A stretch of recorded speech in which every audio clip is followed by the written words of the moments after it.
Министерот за здравство Венко Филипче после неколку месечни најави и откажување заради презафатеност, денеска конечно ја посети клиничката болница во Битола, втора по големина после државните клиники во Скопје. На средбата со новинарите, запрашан за проблемите со новороденичката смртност и смртноста на родилките која е зачестена појава во целата држава,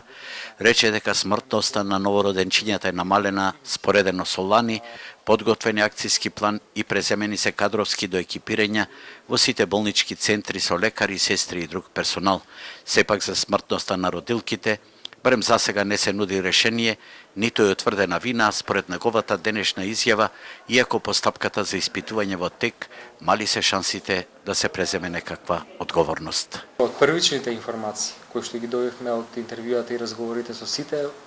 луѓе вклучени во процесот на лекување, односно и породување, и менаџерите на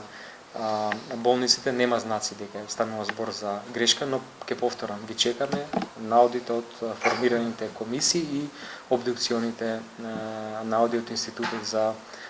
судска медицина. За среќа, барем за сега вакви појави во Битолската клиничка болница нема, а добриот абер е што наскоро битолските пациенти за магнетна резонанца, наместо по месец дена чекање, ќе бидат закажувани во рок од 24 часа.